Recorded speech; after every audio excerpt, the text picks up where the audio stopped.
Hello students, कैसे हैं आप सब। मैं उम्मीद करता हूँ आप सब बहुत अच्छे होंगे, अपनी पढ़ाई में लगे होंगे। जैसा कि आपको मैंने बताया और जैसा कि आपको चैनल पे कुछ वीडियोस भी नए मिले होंगे इंडियन पॉलिटी के।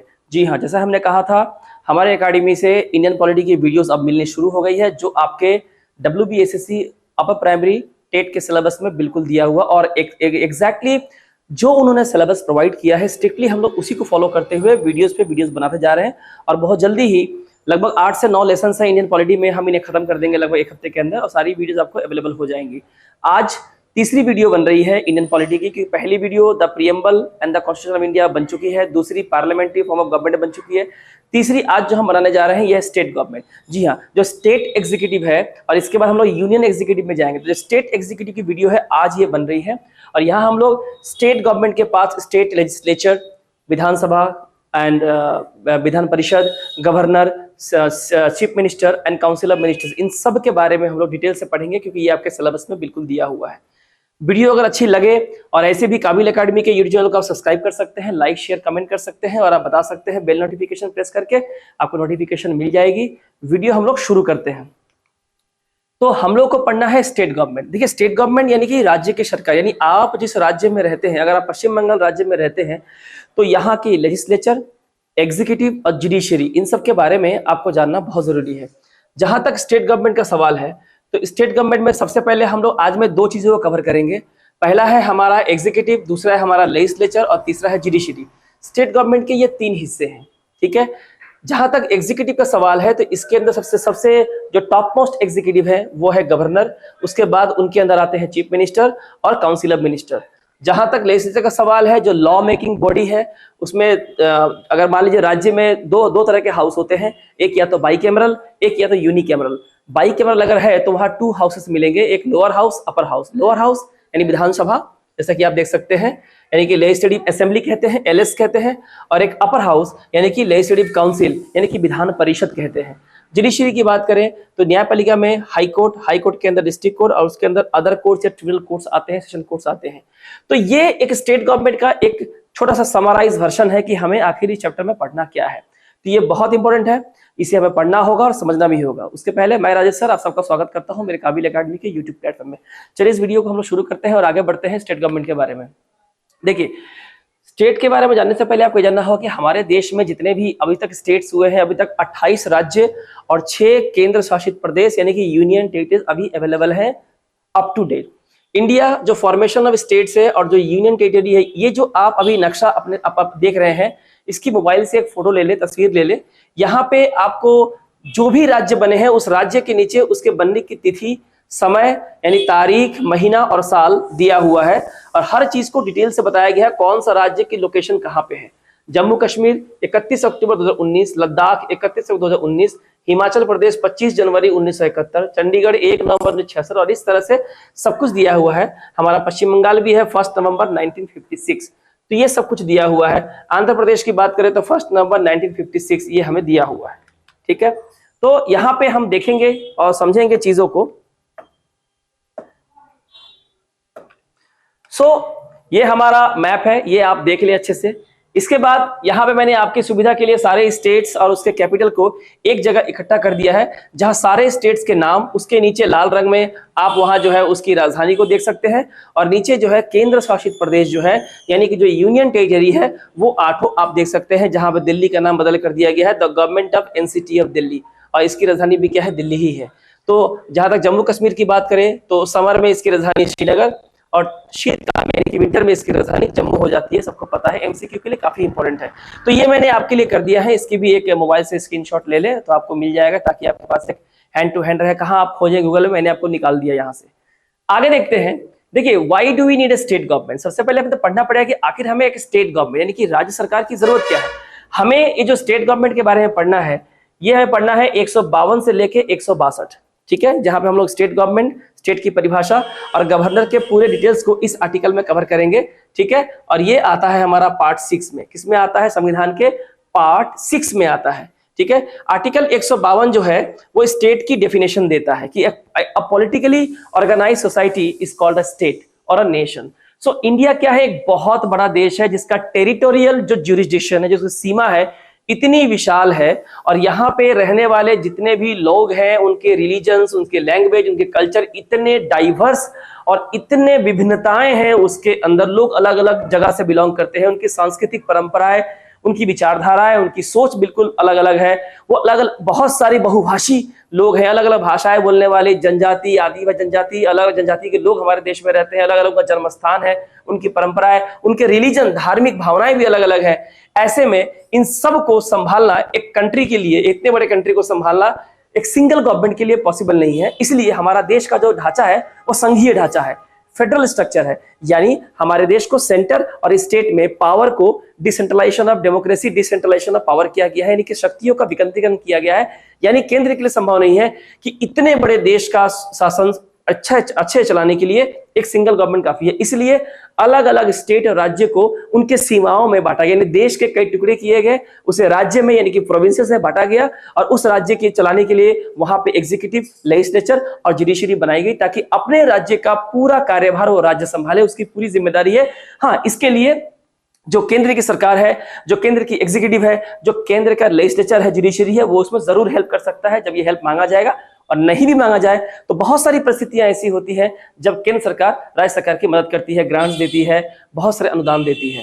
तो इसलिए एक राज्य की जरूरत होती है। और ऐसे भी किसी भी देश के स्मूथ फंक्शनिंग के लिए डिस्ट्रीब्यूशन ऑफ पावर होना, डिसेंट्रलाइजेशन ऑफ डेमोक्रेसी होना बहुत जरूरी होता है। और इसका प्रावधान हमारे संविधान में भी दिया हुआ है। और ब्रिटिश के समय में भी हमारे देश को फेडरल बनाया गया था, यानी कि सेंट्रल जो लेजिस्लेशन था, वो सेंट्रल जो प्रोविंस था वो अलग था और जो प्रोविंशियल जो था, स्टेट वाला था, वो बिल्कुल अलग था। उस समय भी Bombay presidency, Madras presidency, Kolkata presidency अलग से बनाया गया था ताकि अलग अलग प्रेसिडेंसी को अलग अलग स्टेट की तरह लोग जो है ब्रिटिश के समय जो है इसको संभाल सके। तो जिस स्टेट्स में केवल एक ही हाउस होता है, यानी एक ही लेजिस्लेचर होता है जिसका नाम होता है लेजिस्लेटिव असेंबली, जहां पे एमएलए डायरेक्ट इलेक्शन के द्वारा चुन के आते हैं, और एक ही हाउस होता है, उसे हम लोग, उस राज्य को हम लोग कहते हैं कि उस राज्य में क्या है, यूनिकैमरल लेजिस्लेचर है, केवल एक ही सदन है, एक ही हाउस है।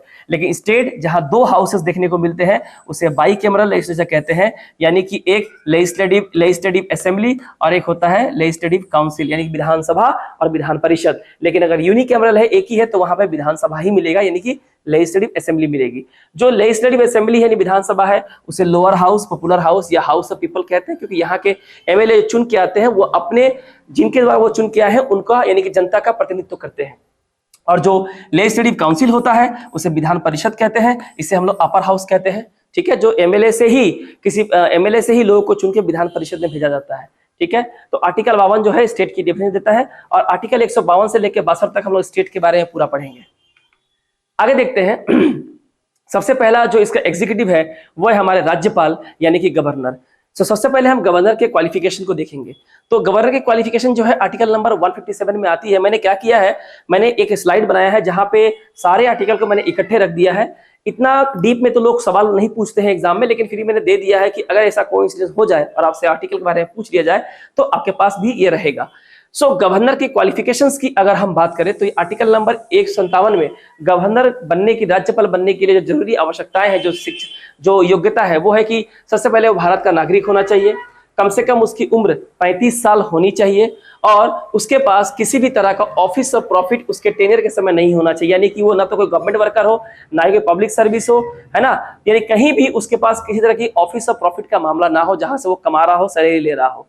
ठीक है, और आर्टिकल नंबर 153 कहता है कि हर स्टेट के पास उस राज्य का अपना एक राज्यपाल होना चाहिए, जो एग्जीक्यूटिव बॉडी का हेड होता है, और काउंसिल ऑफ मिनिस्टर और चीफ मिनिस्टर कलेक्टिवली या इंडिविजुअली गवर्नर के प्रति या लेजिस्लेटिव असेंबली के प्रति जिम्मेदार होते हैं, जैसे कि पार्लियामेंट में प्रधानमंत्री और सीओएम, काउंसिल ऑफ मिनिस्टर्स होता है।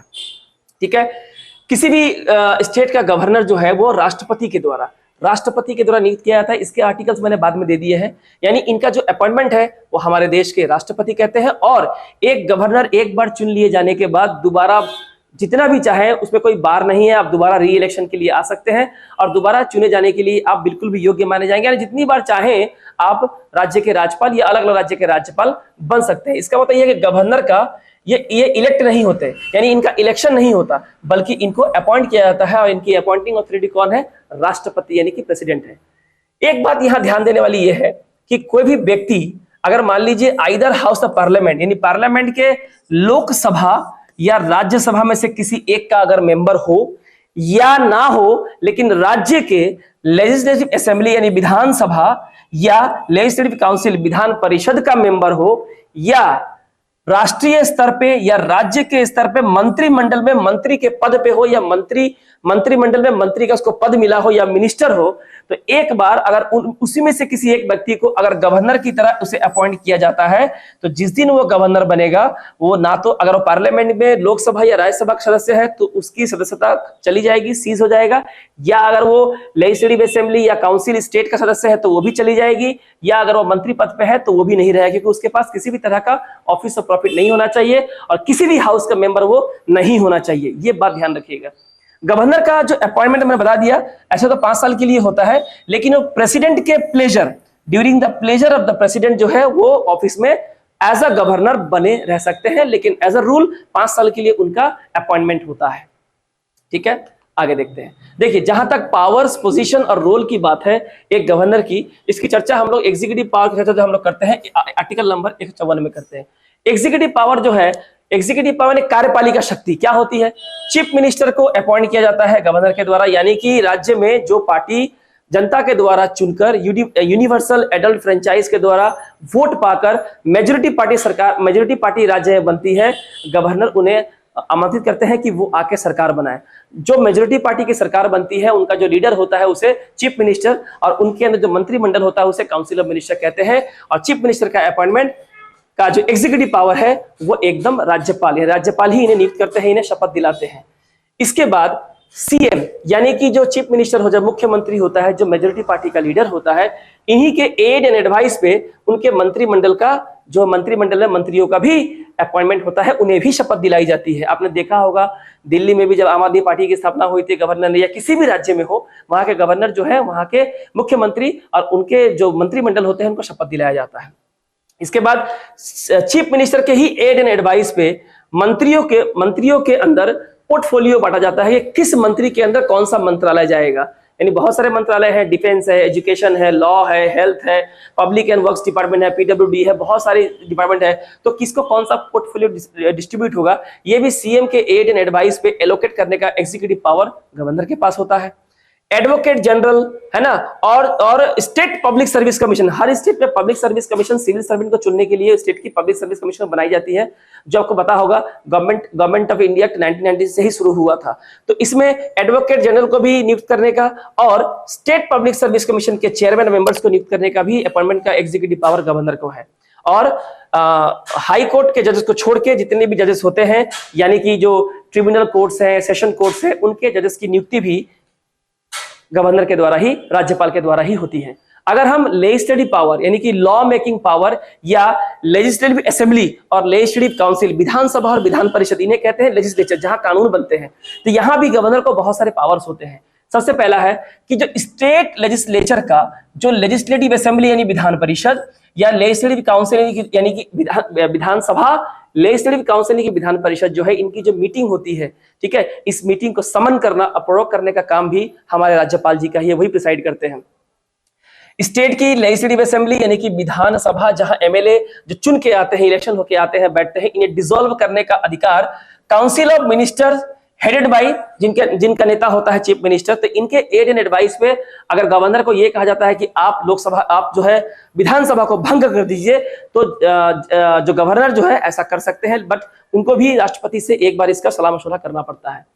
Address the session of SLA और joint session of both the house, यानी कि स्टेट की जो लेजिस्लेटिव असेंबली है, यानी कि जो विधानसभा है, इसका जो मीटिंग होता है, जो सेशन होता है, इसका एड्रेस या प्रिसाइड ओवर जो है गवर्नर करते हैं। या अगर लोग लेजिस्लेटिव असेंबली और लेजिस्लेटिव काउंसिल अगर उस स्टेट में है, तो दोनों का ज्वाइंट सेशन को भी जो है हमारे जो गवर्नर है, राज्यपाल है, उनके पास ये लेजिस्लेटिव पावर है कि उसको वो एड्रेस करेंगे, यानी वही चेयर करेंगे। Can nominate one member of the Anglo Indian community the SLA, यानी कि स्टेट लेजिस्लेटिव असेंबली में एक मेंबर को, अगर गवर्नर को ऐसा लगता है कि एंग्लो इंडियन कम्युनिटी यानी कि जो विदेश से हमारे भारत में बस गई है, और गवर्नर को ऐसा लगता है कि पर्याप्त रिप्रेजेंटेशन जो है उस वर्ग को नहीं मिला है, तो उस एंग्लो इंडियन कम्युनिटी से एक मेंबर को राष्ट्रपति जो है, राज्यपाल जो है, राज्य की विधानसभा में नॉमिनेट कर सकता है। ठीक है, उसके बाद नॉमिनेट्स 1/6 यानी कि 1/6 6 में से एक मेंबर को of the total strength of legislative council. Legislative council यानी कि विधान परिषद जो राज्य में होता है, जहां बाइकैमरल होता है, उसके जितने सदस्य हैं उसका 1/6 यानी 6 से भाग करने पे जितने सदस्य आते हैं, ठीक है, उन्हें भी नॉमिनेट करने का अधिकार गवर्नर को होता है। ये ऐसे लोग होते हैं जो साहित्य, science, cooperative movement, social service, है ना, ऐसे क्षेत्रों में काफी काबिले तारीफ इन्होंने काम किया है और कई बार सरकारों के द्वारा इन्हें मनोनीत भी किया गया है, इन्हें पुरस्कार भी दिया गया है और बहुत बेहतरीन समाज को आगे ले आने का काम किया है। तो ऐसे लोगों को भी गवर्नर जो है नॉमिनेट करती है। 1/6 of the total capacity of legislative council. आगे हम देखिए बिल को लेके भी गवर्नर के कौन कौन से पावर है ये देखना बहुत जरूरी होता है। देखिए, the assent of governor is necessary for a bill to become a law. किसी भी बिल को या तो वो ऑर्डिनरी बिल होगा या मनी बिल होगा, ठीक है। अगर मनी बिल है तो विधानसभा में ही आएगा और अगर ऑर्डिनरी बिल है तो दोनों हाउसेस में से किसी एक में आप इसको इनिशिएट कर सकते हैं, ठीक है। लेकिन ये बिल तब तक कानून नहीं बनेगा जब तक गवर्नर का रजामंदी ऐसे इसको नहीं मिलेगी। अब इस रिगार्ड में यानी कि बिल के रिगार्ड में गवर्नर के पास कौन कौन से पावर है, ये कानून का पावर है, लेजिस्लेटिव पावर है। सबसे पहली बात क्या है कि वो बिल को अपना रजामंदी दे सकता है, यानी कि विधानसभा में आया, पास हो गया, विधानसभा में पास होने के बाद राज्यसभा में गया, जो 14 डेज का समय होता है, 14 डेज के अंदर राज्यसभा चाहे तो कुछ सुझाव दे सकता है, सुझाव देकर रिकमेंड करके वापस लोकसभा में भेज सकता है। लेकिन विधानसभा के पास यह अधिकार है कि विधान परिषद के द्वारा दिए गए सुझावों को माने या ना माने। अगर मानती है तो चेंजेस होगा, नहीं मानती है तो ये सीधे सीधे जो है राज्यपाल के पास चला जाएगा और राज्यपाल चाहे तो उसको अपनी रजामंदी देके इसे कानून का रूप बना सकती है, पहला। दूसरा जो है वो अपनी रजामंदी को रोक सकती है, माने अपनी जो एसेंट है उसको नहीं दे सकती है। इसमें क्या होगा, बिल जो है वो लॉ का रूप नहीं लेगा, कानून नहीं बनेगा। इसके बाद ऐसा भी हो सकता है कि गवर्नर चाहे तो इस बिल को जो उनके पास आया है लॉ बनने के लिए एक मैसेज के साथ रिकंसीडर करने के लिए वापस विधान परिषद में, विधानसभा में भेजा जाता है कि आप इन क्लॉजेस पे दोबारा बात करें, इसे ठीक करने की कोशिश करें, उसके बाद मेरे पास भेजें, ठीक है, या ओरिजिनल शेप या मॉडिफाइड फॉर्म में। Governor has to give the assent to the bill. उसके बाद ये हो जब पास हो, इसके बाद भी अगर ऐसा होने के बाद भी अगर ये विधानसभा में इसको पारित हो जाता है और दोबारा अगर गवर्नर के पास अगर गया तो गवर्नर के पास कोई विकल्प नहीं है बल्कि अपनी रजामंदी देनी ही होगी, इस बिल को नियम बनाना ही होगा। और या फिर इसे रिजर्व कर सकता है ताकि वो राष्ट्रपति से इसके ऊपर चर्चा कर सके। इसमें काफी समय लग सकता है, ये भी डिस्क्रिशनरी पावर में आता है किसके, राज्यपाल के। गवर्नर के पास ऑर्डिनेंस इशू करने का भी, यानी कि अध्यादेश, इसे हम लोग क्या कहते हैं, इसे हम लोग कहते हैं अध्यादेश, ऑर्डिनेंस। ये एक बहुत ही एक्सक्लूसिव पावर होता है गवर्नर के पास। ये तब होता है जब विधानसभा या विधान परिषद, जिस तरह के स्टेट में है, अगर बाइकैमरल में है तो विधानसभा विधान परिषद दोनों होगा, अगर यूनिकैमरल में है तो सिर्फ विधानसभा होगा। जो भी हो, जिस स्टेट का राज्यपाल है, अगर देश में एक ऐसी आपातकाल की स्थिति आ जाती है या ऐसी स्थिति आ जाती है कि अर्जेंट पब्लिक इंटरेस्ट में किसी कानून को तुरंत पारित करना बहुत जरूरी है जो देश के हित में है, लेकिन ना तो विधानसभा और ना ही विधान परिषद सेशन में है, जब दोनों हाउस सेशन में ना हो और गवर्नर को ऐसा प्रतीत होता है, ठीक है, कि एक कानून को पारित करना बहुत जरूरी है, बहुत अर्जेंट हो गया है, तो वो एक अध्यादेश लाके, एक ऑर्डिनेंस लाके ऐसा कर सकते हैं, उसे कानून बना सकते हैं, वो लागू हो जाएगा, वो एक्ट बन जाएगा। तब तक जब तक कि दोनों हाउस में से कोई एक हाउस सेशन में ना आ जाए, और सेशन में आने के बाद जो है 6 हफ्ते के अंदर उसको या तो अप्रूव करना होता है या फिर रिजेक्ट करना होता है। अगर 6 हफ्ते पार हो जाए तो राष्ट्रपति के द्वारा पास किया गया ऑर्डिनेंस नल एंड वॉइड हो जाता है, वो नियम नहीं रहता। लेकिन अगर उसे एक्सेप्ट कर लिया गया है तो वो क्या हो जाएगा, एक्ट बनके वो चलता रहेगा जैसे कि वो चल रहा है। तो ये बहुत जरूरी है कि ऑर्डिनेंस का जो है जब सेशन शुरू हो तो उसे पास करवाया जाए। तो फिर भी गवर्नर के पास ऑर्डिनेंस इश्यू करने का पावर होता है। फाइनेंशियल पावर, अगर हम वित्तीय पावर की हम बात करें गवर्नर की, तो हम क्या जानते हैं, वित्तीय पावर यानी मनी बिल। मनी बिल जो फाइनेंस से जुड़ा हुआ है, टैक्स से जुड़ा हुआ है, जीएसटी से जुड़ा हुआ है, बजट से जुड़ा हुआ है, कोई भी मनी बिल आप स्टेट लेजिस्लेटिव असेंबली में इंट्रोड्यूस नहीं कर सकते हैं बिना गवर्नर के परमिशन के। यानी मनी बिल जो केवल विधानसभा में ही इंट्रोड्यूस कर सकते हैं, ऑर्डिनरी बिल दोनों हाउस में से किसी एक में आप इंट्रोड्यूस कर सकते हैं। तो मनी बिल अगर आप लेके आ रहे हैं तो गवर्नर की रजामंदी होना, परमिशन होना जरूरी है, क्योंकि आप जो भी काम करते हैं in the name of governor, ठीक है।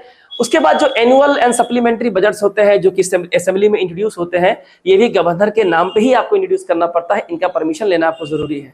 और गवर्नर का पूरा कंट्रोल होता है। स्टेट की जो कंटीजेंसी फंड होती है, इसका कस्टडियन और इसका गार्जियन के रूप में हमारे गवर्नर ही काम करते हैं। जिस तरह से पार्लियामेंट जो है एक एक पेनी का कस्टडियन होता है राष्ट्रपति। पावर ऑफ पार्डन यानी माफ करने का अधिकार बिल्कुल है, ये हमने अगले आर्टिकल में दे दिया है। गवर्नर के पास ऐसी शक्ति होती है कि ऐसे किसी व्यक्ति को जिसे कोर्ट सजा मिली है, हाँ, या उसे छोड़ दिया गया या कुछ भी किया गया है, तो उसके सजा को, पनिशमेंट को सस्पेंड कर सकती है, रेमिट कर सकती है, कम्यूट कर सकती है, या अगर ऐसा लगता है कि उसे जो सजा दी गई है उसके किए गए अपराध के हिसाब से वो सजा बहुत ज्यादा है, तो अगर राज्यपाल के पास इसका अगर अनुरोध जाता है तो राज्यपाल इसे कंसीडर करके इसे कम कर सकता है या पूरी तरह से इसे कम्यूट करके खत्म कर सकता है, उसे एक्विट कर सकता है। तो ये अधिकार, पावर को, ये जो पार्डन करने का अधिकार है, सजा को माफ करने का अधिकार राष्ट्रपति के अलावा राज्य में राज्यपाल के पास भी होता है।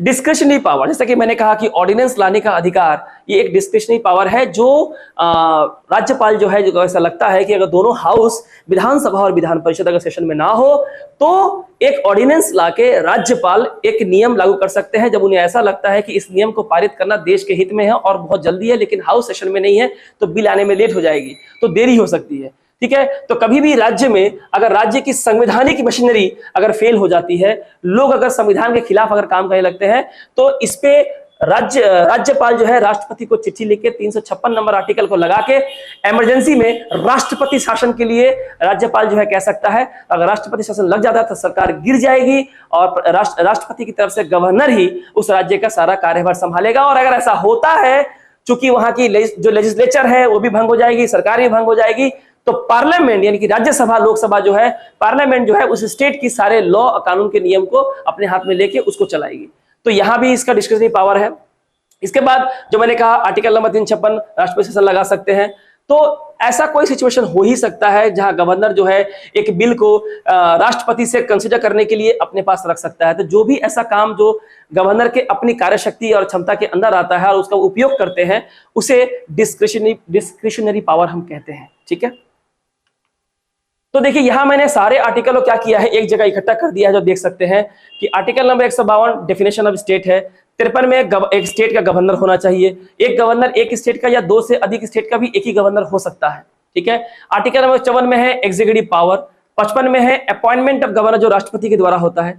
156 नंबर आर्टिकल में गवर्नर कितने साल के लिए होंगे, जो मैंने बोला अमूमन 5 साल के लिए होता है, but he holds the office during the pleasure of the president.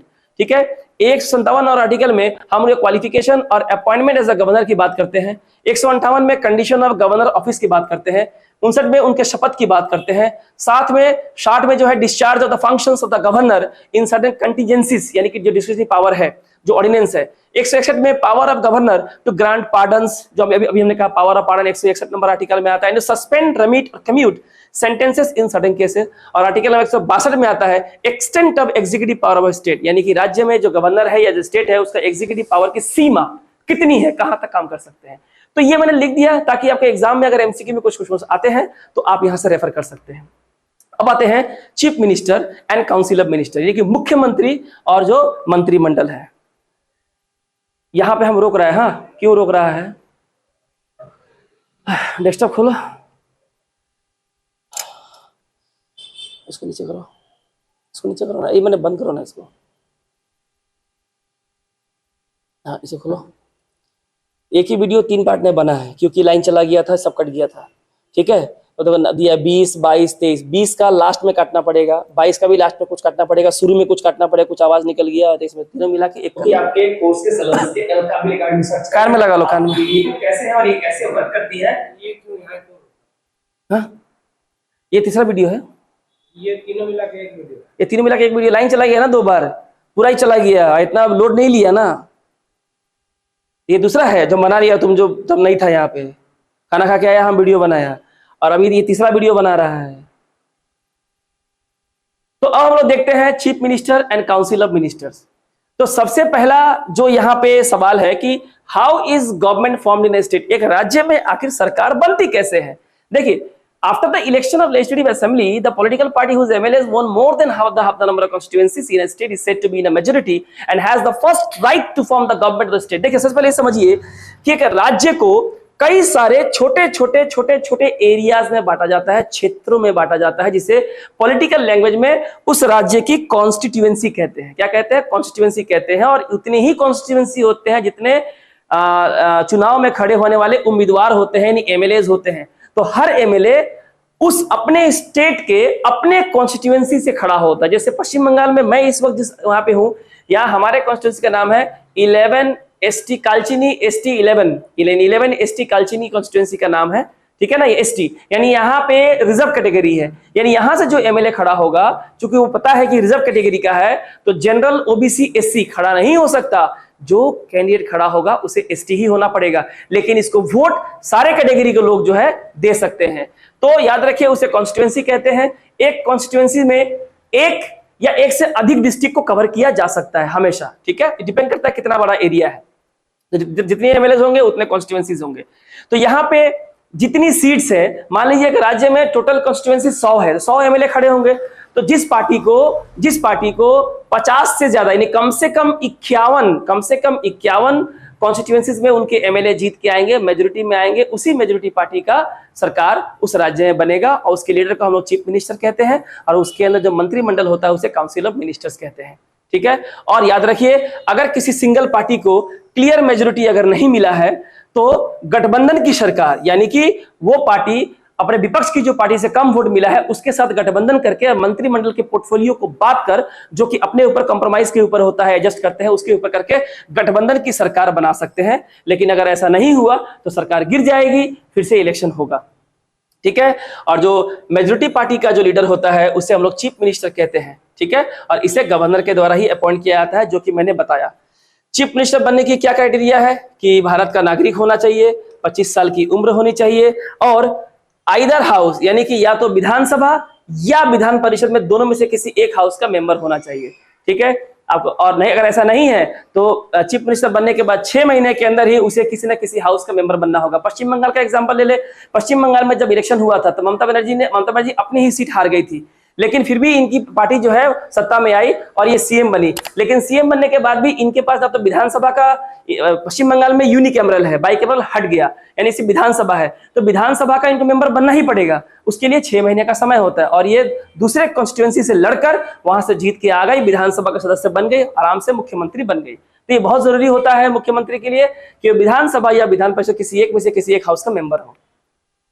अगर हम चीफ मिनिस्टर के पावर और फंक्शन की हम बात करें तो हम जानते हैं, फिर भी हम इन्हें पढ़ लेते हैं। चीफ मिनिस्टर जो होता है विधानसभा में मेजोरिटी पार्टी का लीडर होता है, और वो अपने पार्टी की तरफ से मुख्यमंत्री का पद संभालता है और इसे गवर्नर अपॉइंट करते हैं, ठीक है। उसके बाद ये मिनिस्टर्स को सिलेक्ट करता है कि उसके मंत्रिमंडल में कौन कौन मिनिस्टर्स होंगे, ठीक है। और चूंकि वो काउंसिल का हेड होता है, he allocates the portfolios department to them, और चूंकि ये हेड होता है तो अपने मंत्रिमंडल में किस मंत्री को कौन सा पोर्टफोलियो और डिपार्टमेंट प्रोवाइड करना है जिसमें वो काम करे, ये डिसाइड करता है। और इनके एड एंड एडवाइस पे उनको पोर्टफोलियो एलोकेट करने का काम भी गवर्नर करते हैं, ये मैंने बता दिया है, ठीक है। सीएम जो होता है मेन लिंक होता है between the governor and the state cabinet, यानी मुख्यमंत्री जो होता है वो राज्यपाल और उसका जो मंत्रिमंडल का जो स्टेट कैबिनेट है, मंत्रिमंडल है, इसके बीच कम्युनिकेशन का सारा लिंक मुख्यमंत्री ही होता है।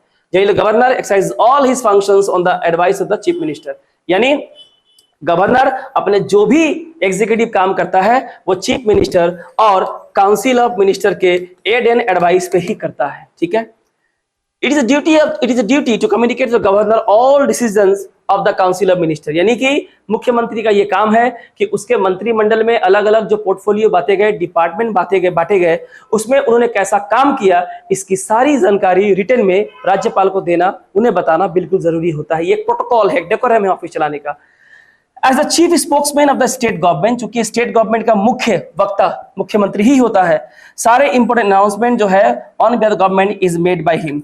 गवर्नमेंट की तरफ से जो भी अनाउंसमेंट होते हैं, जो भी स्कीम्स आती है जनता के लिए, जो भी कार्यक्रम होते हैं, जो कुछ भी लाया जाता है, जो भी इंफ्रास्ट्रक्चर लाया जाता है, हेल्थ के बजट लाया जाता है, हेल्थ से जुड़ा हुआ, स्पोर्ट्स जुड़ा हुआ, एजुकेशन जुड़ा हुआ, जो भी फैसले होते हैं वो इसे ही अनाउंस करने पड़ते हैं, मुख्यमंत्री को ही अनाउंस करने पड़ते हैं।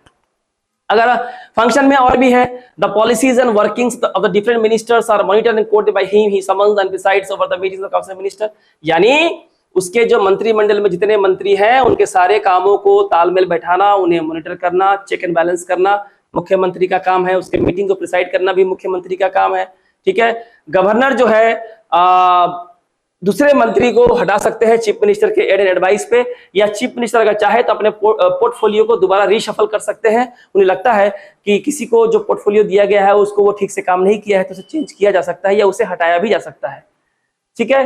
और जो मिनिस्टर्स हैं और जो लेजिस्लेचर है, इसके बीच सोल चैनल काम जो है, यानी कि संवाद करने का काम, एकमात्र साधन जो है वो मुख्यमंत्री ही होता है। यानी कि विधानसभा और जो मिनिस्टर्स है, मंत्रिमंडल के बीच सारा कम्युनिकेशन का काम इन्हीं का होता है। और ये रिस्पॉन्सिबल होते हैं, यानी इनका जो स्टेट का काउंसिल ऑफ मिनिस्टर है, इनके जो मंत्रिमंडल है, जो पार्टी चुन के आए हैं, जो पोर्टफोलियो इन्होंने बांटा है, इनके द्वारा किए गए सारे कामों की जिम्मेदारी मुख्यमंत्री की होती है, जो उन्हें कलेक्टिवली या इंडिविजुअली ये लोग विधानसभा के प्रति जिम्मेदार होते हैं, गवर्नर के प्रति जिम्मेदार होते हैं, जवाबदेही होते हैं। अगर इसलिए चीफ मिनिस्टर अगर किसी कारण से रिजाइन कर देता है या इसके खिलाफ विपक्ष का अगर नो कॉन्फिडेंस मोशन अगर पास हो जाता है तो इन्हें रिजाइन करना होगा। और इसके चलते क्या होगा, एंटायर काउंसिल ऑफ मिनिस्टर जो है बाउंड टू रिजाइन, पूरी सरकार गिर जाएगी। फिर गवर्नर जो है अपोजिशन पार्टी को मौका देंगे कि आप आइए और सरकार बनाइए। आर्टिकल नंबर 163 बात करता है काउंसिल ऑफ मिनिस्टर्स की to aid and advice governor, और आर्टिकल नंबर 164 बात करता है other provisions as to ministers, मंत्रियों को जो अलग अलग प्रोविजंस है।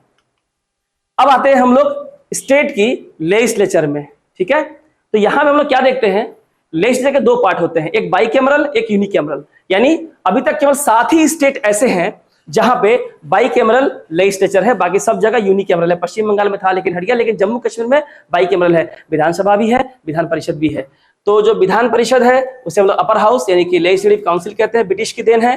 और लेजिस्लेटिव असेंबली यानी विधानसभा, इसे हम लोग लोअर हाउस कहते हैं, ये हाउस ऑफ पीपल्स होता है।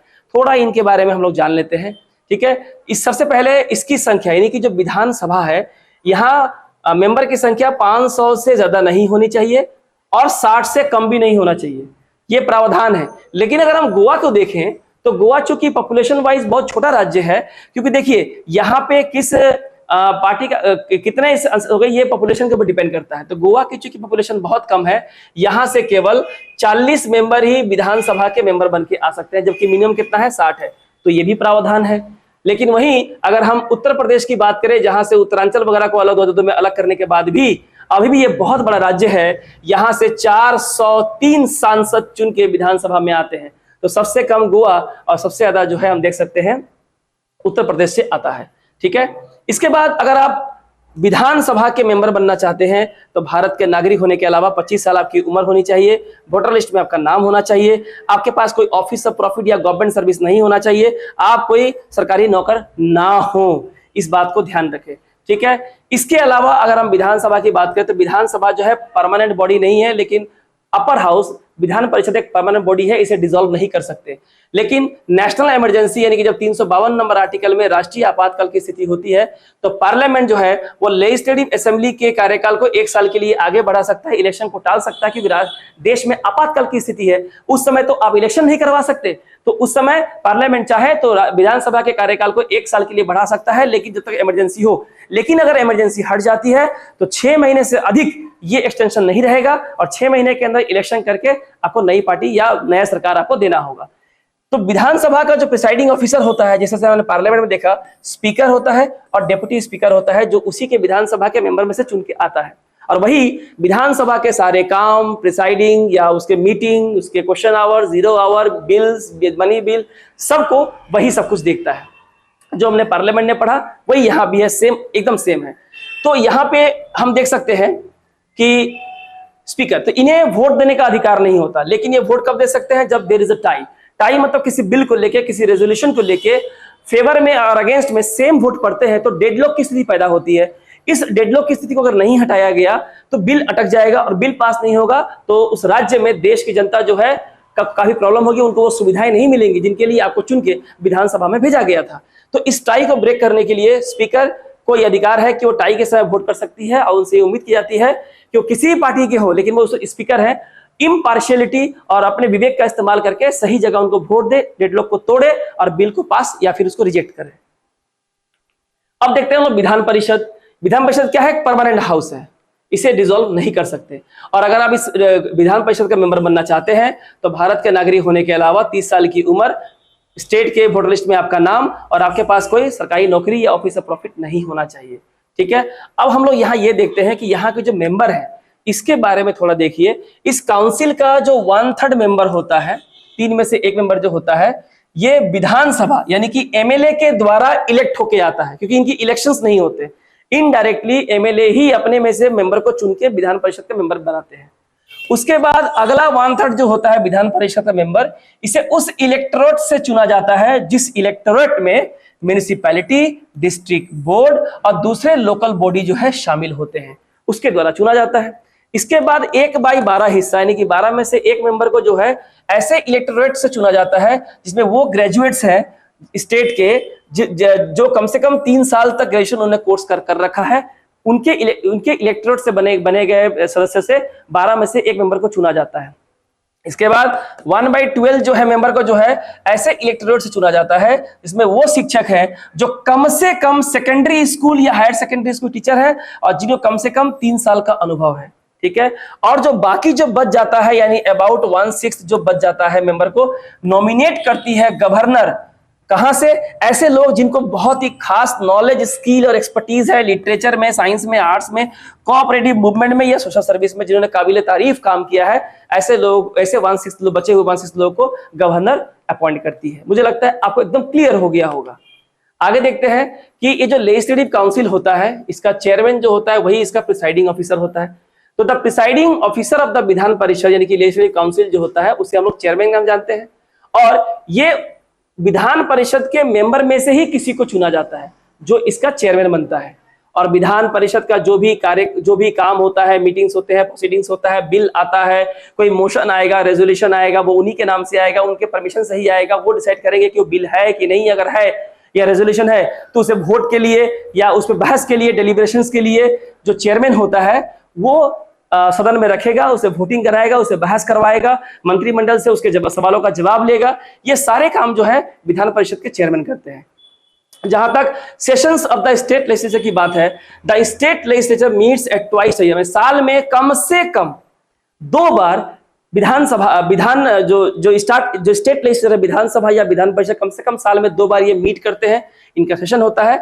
और and the interval between 2 session can not be more than 6 month, और 2 सेशन के बीच जो गैप होगा वो 6 महीने से ज्यादा नहीं होना चाहिए। यानी कम से कम 2 बार तो साल में इनका सेशन बैठता ही है, 2 से अधिक बार ही बैठ सकता है। 2 सेशन के बीच 6 महीने से अधिक का अंतराल नहीं होना चाहिए। अब देखते हैं power and function of the state legislature, यानी कि जो स्टेट की जो लेजिस्लेचर है, जो लॉ मेकिंग बॉडी है, आखिर इसका पावर और फंक्शन क्या है। तो लॉ मेकिंग फंक्शन होता है, यानी कानून बनाती है। यानी कि स्टेट का लेजिस्लेचर है तो स्टेट लिस्ट में दिए गए जितने भी सब्जेक्ट्स हैं और कंकरेंट लिस्ट में दिए गए जितने भी सब्जेक्ट्स हैं जिनसे स्टेट का लेना देना है, उस पर कानून बनाने का अधिकार विधानसभा, विधान परिषद को है। ऑर्डिनरी बिल विधानसभा या विधान परिषद किसी एक हाउस में इनिशिएट कर सकते हैं, लेकिन अगर मनी बिल जुड़ा हुआ कोई मुद्दा है तो सबसे पहले इसे विधानसभा में लाना होगा, फिर इसे पास करके विधान परिषद में भेजना होगा, वहां से पास होने के बाद इसे गवर्नर के पास एसेंट के लिए भेजना होगा। जैसा मैंने कहा कि गवर्नर के पास ऑर्डिनेंस इशू करने का पावर होता है, और इसके बारे में मैंने आपको अच्छे से बता दिया है कि ऑर्डिनेंस क्या होता है, अध्यादेश क्या होता है, ये सब कुछ मैंने आपको अच्छे से समझा दिया है। ये बहुत जरूरी है कि गवर्नर जो है जब दोनों हाउस सेशन में ना हो तो एक ऑर्डिनेंस लाके राज्यपाल जो है नीति नियम बना सकते हैं। मुझे लगता है कि ये बहुत अर्जेंट है और अर्जेंट पब्लिक इंटरेस्ट में इसे लाना बहुत क्या है, जरूरी हो गया है। अब देखते हैं जो हम पढ़ रहे हैं पावर एंड फंक्शन स्टेट, ऐसे पढ़ते हैं फाइनेंशियल पावर, यानी कि वित्तीय पावर जो विधानसभा या विधान परिषद के पास है। इसके बारे में अगर हम पढ़े तो देखिए, स्टेट का जो फाइनेंस होता है, यानी कि जो भी खर्चे होते हैं, जो बजट बनता है, जो भी टैक्सेस के रूल्स बनते हैं, जीएसटी वगैरह बनता है, जहां पैसे का लेन देन होता है, वहां पे स्टेट लेजिस्लेचर यानी कि विधानसभा या विधान परिषद के पूरा अधिकार होता है, इसके कस्टडियन में होता है। अब मनी बिल जो है सबसे पहले विधानसभा में पारित होता है, मनी बिल सबसे पहले विधानसभा में आएगा, इस बात को याद रखें। मनी बिल के मतलब क्या होता है? Authorisation of the expenditure to be incurred by the government, imposition और abolition of taxes, borrowing etcetera. Money bill का मतलब होता है कि सरकार जो खर्चे करती है या टैक्स लगाती है या टैक्स को एबोलिश करती है या उधार लेती है ना, सेंट्रल गवर्नमेंट से या रिजर्व बैंक ऑफ इंडिया से, इसका सारा ब्यौरा मनी बिल के अंदर ही आता है। ठीक है, और ये बहुत इंपॉर्टेंट है, इसके लिए विधानसभा में चर्चा होना बहुत जरूरी है। This bill is introduced by a minister on the recommendation of the governor, यानी कि राज्यपाल के रिकमेंडेशन करने के बाद ही कोई भी मंत्री इस बिल को विधानसभा में इंट्रोड्यूस कर सकता है। मनी बिल को इंट्रोड्यूस नहीं कर सकते हैं, कोई प्राइवेट मेंबर जो है इसको इंट्रोड्यूस नहीं कर सकता है, मंत्री के द्वारा ही इसे इंट्रोड्यूस करना होगा, जो कैबिनेट में मंत्री हो। The speaker of the Vidhan Sabha certify that a particular bill is a money bill, यानी कि विधानसभा का जो स्पीकर होता है उसको ही अधिकार है जो डिसाइड करता है कि मंत्री जो बिल लेकर आया है ये ऑर्डिनरी बिल है कि मनी बिल है। After a money bill is passed by the Vidhan Sabha, यानी विधानसभा में पहले मनी बिल आया, विधानसभा में डिलीवरेशन हुआ, डिस्कशन हुआ और वहां से पास हो गया। पास होने के बाद इसे विधान परिषद में भेजा जाता है, जिन्हें 14 दिन के अंदर जो है रिटर्न करना पड़ता है, सुझाव देकर या बिना सुझाव देकर उन्हें रिटर्न करना ही होगा।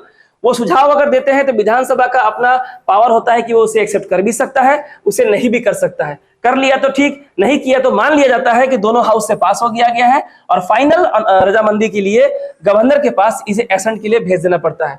गवर्नर इस बिल को रोक नहीं सकता क्योंकि उन्हीं के प्रायर अप्रूवल के बाद ही इस बिल को मनी बिल के रूप में विधानसभा में पारित किया गया था, तो वो इसे रोक नहीं सकते। इलेक्ट्रल फंक्शन, जिस तरह से लोकसभा राज्यसभा का प्रेसिडेंट और वाइस प्रेसिडेंट के केस में इलेक्ट्रल फंक्शन है, उसी तरह से राज्य के विधानसभा और विधान परिषद का भी इलेक्ट्रल फंक्शन होता है। देखिए, विधानसभा के जो इलेक्टेड मेंबर्स होते हैं ये इलेक्ट्रल कॉलेज के सदस्य होते हैं, ठीक है, जो भारत के राष्ट्रपति को चुनने में भागीदारी होते हैं। जो विधानसभा के जो एमएलए होते हैं ना, और जब राष्ट्रपति का चुनाव होता है तो उनका जो इलेक्ट्रल कॉलेज बनता है, member of the both the house of parliament and also member of the state legislative assembly, यानी एमएलए भी उसका हिस्सा होते हैं। तो स्टेट लेजिस्लेचर राष्ट्रपति के चुनाव में बहुत बड़ी भूमिका निभाता है। Thus they have say in the election of the president of the republic, इसलिए भारत चूंकि रिपब्लिक देश है, यहाँ का हेड होना चाहिए, तो इसके चुनाव में स्टेट लेजिस्लेचर का बहुत बड़ा रोल है। और विधानसभा के जो मेंबर होते हैं ऑल्सो इलेक्ट मेंबर, ये राज्यसभा के भी अपने अपने राज्य के मेंबर को राज्यसभा में चुन के भेजते हैं। इसमें भी विधानसभा के जो एमएलए होते हैं उनकी बहुत बड़ी भूमिका है। तो राष्ट्रपति के चुनाव में भी इंपॉर्टेंट है और राज्यसभा के सांसद अपने राज्य से भेजने के लिए भी इंपॉर्टेंट है। 1/3 member of the Vidhan Parishad, अगर वह विधान परिषद है उस स्टेट में, तो उसका जो 1/3 या 1/3 जो मेंबर होता है also elected by the member of the Vidhan Sabha, यानी विधानसभा के जो मेंबर यानी कि जो एमएलए होते हैं, यही एमएलए लेजिस्लेटिव काउंसिल यानी कि विधान परिषद के 1/3 मेंबर को चुनने का काम भी विधानसभा ही करता है, एमएलए ही करते हैं। सो इन सारे इलेक्शन में हम देख सकते हैं कि विधानसभा असेंबली जो है बहुत बड़ी भूमिका निभाती है और एसटीवी यानी सिंगल ट्रांसफरेबल वोट सिस्टम के द्वारा जो है इन्हें इलेक्ट किया जाता है, जो मैंने अपने पहले इंडियन पॉलिटी के वीडियो मैंने बताया है, दूसरे वीडियो में जब मैंने पार्लियामेंट फॉर्म ऑफ गवर्नमेंट की बात की थी। अब आते हैं कॉन्स्टिट्यूशनल फंक्शन यानी कि संवैधानिक काम। आपने पढ़ा कि about the procedure of amendment of the constitution, यानी कि 368 नंबर आर्टिकल में हम संविधान का संशोधन कर सकते हैं। एन अमेंडमेंट रिक्वायर, अगर आपको किसी संविधान के किसी हिस्से का अगर संशोधन करना है तो special majority of each house of parliament की जरूरत होती है। यानी पार्लियामेंट में जो प्रत्येक जो हाउस है, लोकसभा राज्यसभा, वहां से स्पेशल मेजोरिटी के अलावा रेटिफिकेशन चाहिए होगा by not less than half of the states relating to federal subject, यानी कि अगर यूनियन सब्जेक्ट है तो जो स्टेट है उसके कम से कम हाफ जो कैपेसिटी है उसका रेटिफिकेशन चाहिए। The resolution for the ratification is passed by the state legislature with simple majority, simple majority से इसे पास कर सकते हैं। However a constitutional amendment can not be initiated in the state legislature, लेकिन याद रखिए अगर संविधान का किसी हिस्से का संशोधन अगर करना है, कॉन्स्टिट्यूशनल अमेंडमेंट करना है, तो इसे आप स्टेट लेजिस्लेचर में नहीं कर सकते हैं, इसे आपको पार्लियामेंट ही भेजना पड़ेगा। लोकसभा राज्यसभा में ही इसको हम इनिशिएट कर सकते हैं। विधानसभा विधान परिषद में आप संविधान को संशोधित करने का काम बिल्कुल नहीं कर सकते। हाँ, रेटिफिकेशन के लिए आप स्टेट के पास भेज सकते हैं, लेकिन दोनों हाउस के स्पेशल मेजोरिटी चाहिए और half of the capacity of state legislature चाहिए रेटिफिकेशन के लिए। तो special majority plus ratification by half of the capacity.